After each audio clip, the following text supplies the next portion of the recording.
Now Stephanie Horn, what is she going to bring today? Because she was second in Augsburg. She's been our kayak cross champion a couple of times this year. Just ultra experience. I know you paddled against Stephanie many times, Ross. I tried.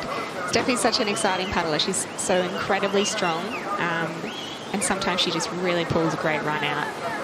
She, racing for Italy quite a while ago now. She used to race for Germany, but yeah, speaks many languages. Yes. Yes, one of these very clever people who seem to be able to be good at every single thing they do. It's incredibly annoying, I have to say. But good on her. I mean, she just did kayak cross as an afterthought. I think it was in Augsburg and won the gold medal there. So just underlines the talent that she has. She's a bit down on the split at the moment. So Mintalova was obviously very fast at the top of the course. Yeah, it's proving to be quite a challenging run for anyone to get ahead of. Yeah. Clean at this stage for Stephanie Horn, but yeah, look at that difference, 2.83. That is a long gap to make up on the bottom part of this course. It can be done. There are some tricky gates, some tricky combinations, but if you can nail it, then you can pick up a second maybe here or there. And that's what Stephanie Horn's got to try and do now, because she's got some work in front of her to bring her time down to a competitive one. She's very fit, incredibly fit, so there's still time to be gained at the bottom. She has made a little bit up. Made up a little bit of time, yes, so she's sneaking up on it. But can she do something special here? Wow, she's going for the direct. That's exciting. She has nailed it as well. That was amazing. This is going to be big. This is going to be a big finish. I think she'll be the only one to do the direct in the final. She's going to go under 100, is she? It's going to be touch and go. Let's see. So just close. Outside. Wow. Oh, wow. Everybody else to want to beat, and the time that Maylin Charoux set in the semi-final was a 99.48. So if Jess Fox can go under 100 or thereabouts, she will be in a real medal position. You would think she's chasing a third consecutive K1 World Cup gold. Can she do it? And she's already won a gold medal this weekend. She won gold in the C1. Can she do it again in the K1, Ros? Yeah, look, absolutely. Jess is a person who knows how to do it run after run after run. Her focus is one of her greatest strengths. I like to call it her laser eyes. You can really see the focus when she's out there on the water. Doesn't matter where she's starting in the final, I'm sure she'll put down a great run. Yeah, you just saw in the background on the banks there, the crowd has built up nicely. It's market day in La Seu, fantastic day. All the markets are out. You can get lots of fresh produce.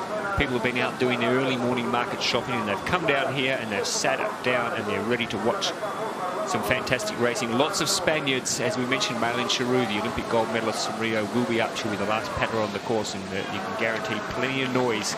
But this has been a good run from Jess. No problems yet, and nice and clean. Yeah, she's paddling really well online everywhere. It'll be pretty good to see her time. We can't see a split against anyone at the moment because she's the first one off, but I think it'll be a tough one to follow. As I mentioned, the time that Maylin Charoux set was a 99. So Jess Fox is going to go under that, or she's going to be very close to that time set by Charoux, which is going to send... Ooh, so tight in that last up. She's so tight, but she's going to go under 100, and that is going to be an incredible first run. Yeah, wow. She's on fire. Just wow. Look at that. Fancy going out and putting a time like that down. Is that fair for the rest of the finals field? I tell you. Look, that's what it's all about. That is what it's all about. They know what they've got to here match. We go. Still a very competitive time. Yep, just brushing it. Wow, that is so tight. But feedback afterwards. You will. Yep. There was some confusion yesterday. People thought there was two Rosses and two Rosses in the commentary box, but it is Ros and Ross. That is the combination. The dream team, said nobody ever. Aliska Mintalova now is on the course. Really fast paddler, and seems to do her best work when she gets into finals. So hoping that she can put down a run now. But the time that Jess Fox set, as I mentioned, only one paddler has gone under 100 before her, and that was Maylin Charoux. So Jess Fox, now she's got a long wait, sitting up there in the kiss and cry, watching every other paddler go down and try and better her time. So we'll get an idea here of splits. She's already, Aliska Mintalova, just a little bit behind Jess's time.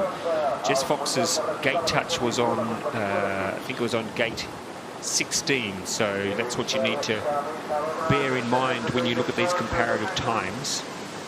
but the touch came on gate 16, so we haven't come to that gate just yet. And Mintalova is behind, so she does have 2 seconds though that she can pick up if she's clean later on in the course. Look, I think that touch is going to make it even more exciting because it's still a very competitive time, but as every paddler comes down, we'll know that it's possible they might squeeze in front. It's Jess Fox doing everybody else a favour, giving them just a sniff. It's not a big sniff. Whoa, look at this split time though. This is good. Jess was very fast in the last 4 gates, yes. So it'll still be a tough one. Yeah, so really you've got to go under 100. You have to go under 100 to challenge Jess Fox's time. And she's going to be close. Yeah, Mintalova doing well. Yeah, it's going to be a big finish. She's going to be under 100. It's going to be tight. It's, yes, she's gone into the lead. Wow, that's tight. Wow. And that touch, as you mentioned before,